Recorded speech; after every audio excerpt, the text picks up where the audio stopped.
freedom is not the open field you were promised.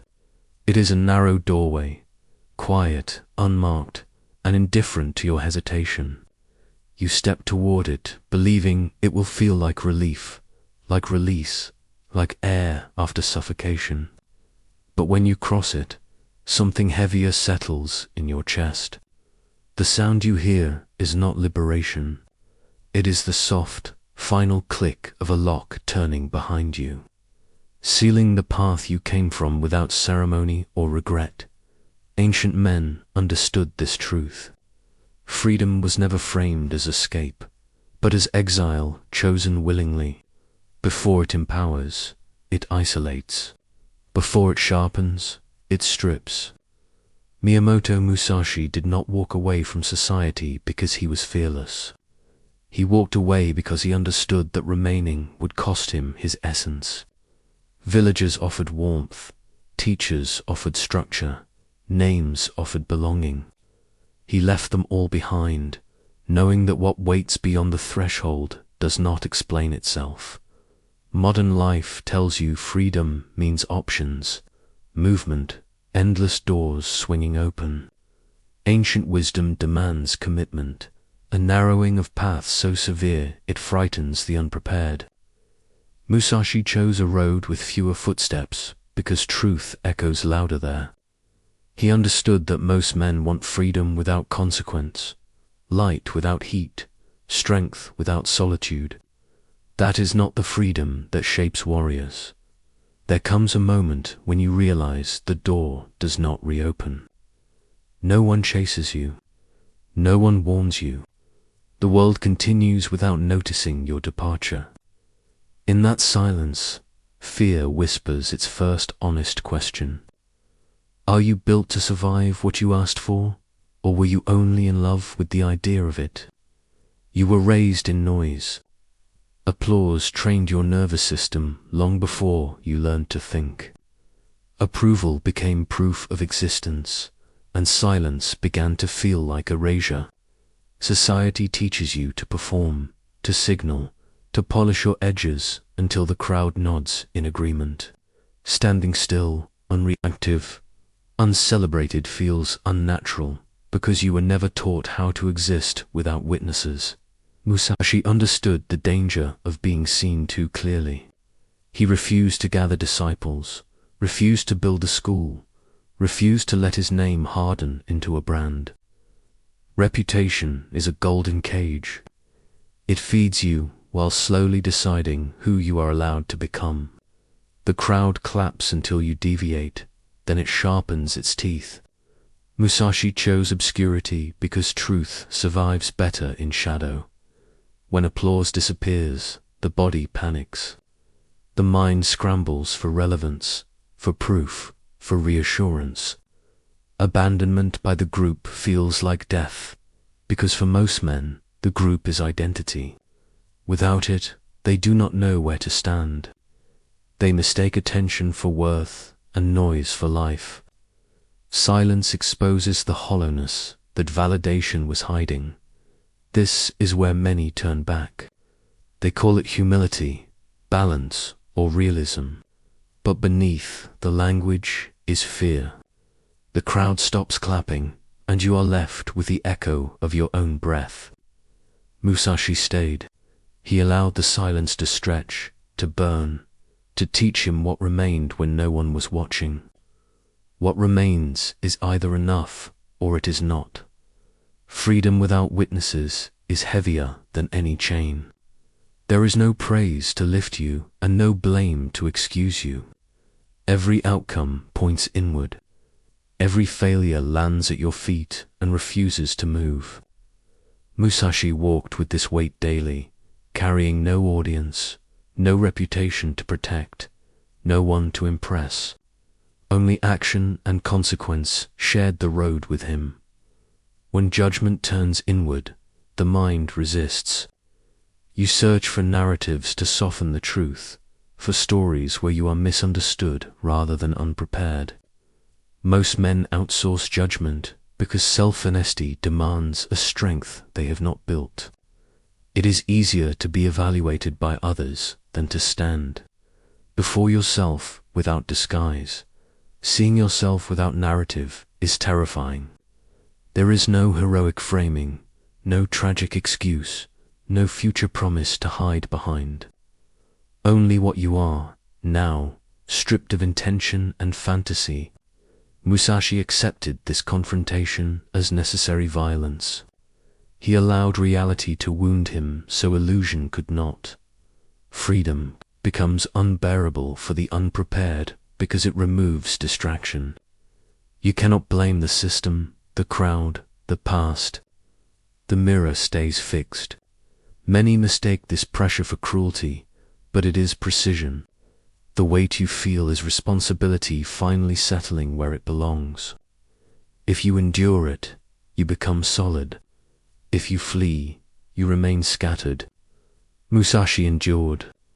He did not seek comfort and movement. He let stillness carve him into something that could stand alone without collapsing. The sword is not an object. It is a truth you carry whether you want it or not. Once you choose this path, discipline stops being optional. It follows you into exhaustion, into boredom, into doubt. Musashi trained without ceremony, without reward, without an audience to confirm his progress. The blade was honest. It reflected effort without emotion. Modern minds chase motivation, waiting to feel ready before acting. Ancient warriors moved regardless of feeling. Mastery is repetition without applause, days stacked upon days with nothing to mark progress but inner alignment. This is where most abandon the path. They mistake silence for stagnation and comfort for wisdom. The more free you become, the heavier discipline feels. There are no external structures forcing your hand. Order must rise from within, or chaos will claim the space. Musashi understood that freedom without self-command decays into weakness. The sword remains in your grip not because you enjoy its weight, but because releasing it invites decay. Self-enforced order is lonely. No one sees the hours. No one celebrates restraint. But in this solitude, something rare forms. Integrity hardens. Movement becomes clean. The sword teaches you what softness cannot. You do not put it down because it has become part of your posture, shaping how you stand in the world when no one is watching. There is a difference between chosen hardship and accidental misery. One weakens, the other clarifies. Musashi chose the road, the cold nights, the uncertainty of meals, not because he romanticized suffering, but because he understood what comfort erodes. Hunger strips excess thought. It sharpens perception until what matters stands alone. Modern life anesthetizes you. Warmth, abundance, distraction dull the senses and soften the will. Ancient men stepped into discomfort deliberately to remember themselves. Musashi slept where the earth allowed, ate when chance permitted, and learned to move without guarantees. Hunger taught him precision. Cold taught him restraint. When the body is not constantly satisfied, the mind becomes alert. Comfort lulls you into forgetting who you are beneath convenience. Ease convinces you that growth is optional. Musashi rejected that lie. He allowed lack to teach him what abundance never could. This is not punishment. It is refinement. Hunger reminds you that strength is not built in excess. It is carved in restraint. The road thinned Musashi until only what was essential remained. In that state, movement becomes deliberate, thought becomes sharp, and life loses its unnecessary weight. Ease makes men forget themselves. Hunger makes them remember. Silence removes mercy. When noise fades, the mind reveals what it has been hiding. Doubt surfaces. Regret sharpens. Ego demands recognition. Musashi's greatest jewels did not draw blood. They unfolded in stillness, where no opponent could be blamed and no victory could be announced. Modern men fear silence because it exposes unfinished business. Distraction becomes armor. Without it, the inner terrain feels hostile. Memories attack. Fantasies collapse. The self fractures under examination. Musashi stayed in that silence until it lost its power to threaten him. Ego, doubt, and memory are subtle enemies. They do not charge. They whisper. They wait for fatigue. Mastery requires recognizing their patterns without reacting. Musashi treated the mind like a battlefield, learning its contours through long exposure rather than force. The cost of not mastering the inner terrain is lifelong avoidance. You run from stillness, from yourself, from the work that would make you whole. Silence terrifies because it demands resolution. Musashi resolved what others fled. In that resolution, the noise lost its grip, and the warrior within finally stood unopposed. Freedom does not soothe. It does not reassure. It does not promise that things will work out. Musashi accepted this without resentment. He lived without guarantees, without safety nets, without the soft lies that modern men cling to for emotional warmth. Legacy did not interest him. Recognition did not guide him. He understood that seeking comfort from freedom corrupts it. Strength formed without encouragement is quiet and unshakable. It does not need to be seen to exist. Freedom strips away softness because softness depends on protection. When protection disappears, what remains must stand on its own. Musashi did not complain about this reality. He aligned with it. Discomfort became normal.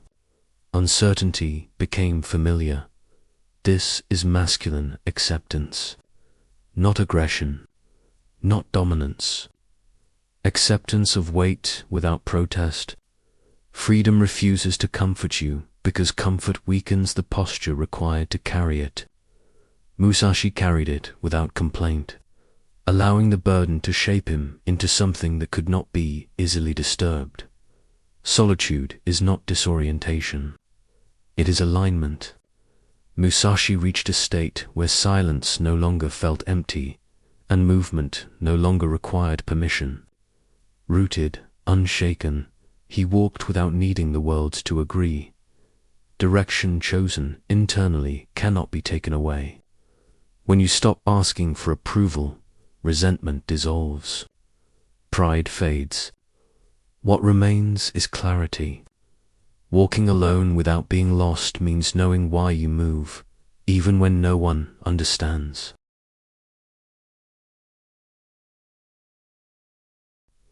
Freedom is posture, not circumstance. It is how you stand when the world offers nothing. Musashi's final state was not triumph. It was balance. No urgency. No need to explain. Just alignment between action and inner law. This is not motivation. It is awakening. Once seen, it cannot be unseen. You do not chase this state. You arrive by shedding what cannot follow you into silence. The road remains narrow. The door remains locked. You walk anyway,